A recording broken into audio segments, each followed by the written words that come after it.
This video is about understanding p-values. Now, I'm not talking about the cost of small green vegetables, but what the P actually stands for is probability. Now, probability is all around us, from simple things such as what is the probability of you catching your bus, to what is the chance of you passing your stats test without any revision. Let's take the simple example of rolling a die.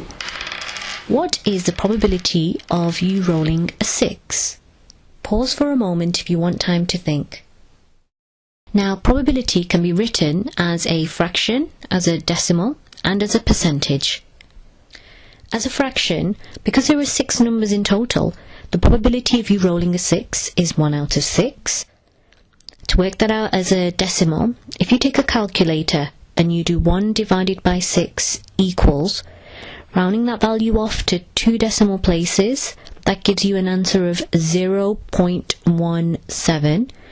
And to work that out as a percentage, if you multiply that value by 100, that gives you 17%. Now that we've explored probability, let's go back to p-values.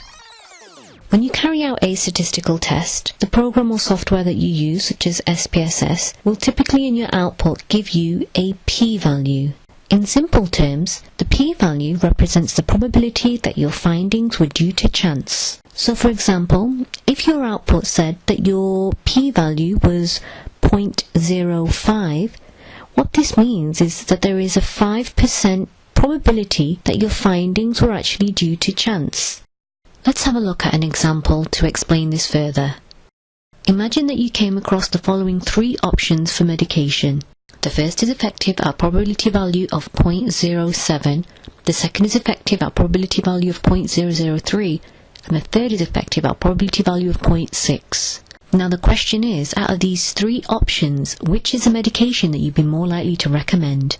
Pause for a moment if you want time to think. So the answer to this question would be option 2. This is because it has the smallest p-value compared to the other options, which illustrates that it has the smallest probability that the findings of it being effective were due to chance. We can illustrate this further by converting the decimal values into percentages by multiplying them by 100. Pause for a moment if you want time to think. As you can see here, option 3 is the worst out of the other options because it has a 60% probability that its effectiveness was actually due to chance. Now we're nearing the end of understanding p-values. One last note to make is that this video has been a simplified version of what the p-value actually stands for.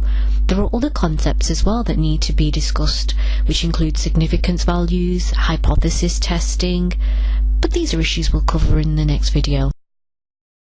We hope you found this video useful, and for now all that's left for you to do is enjoy!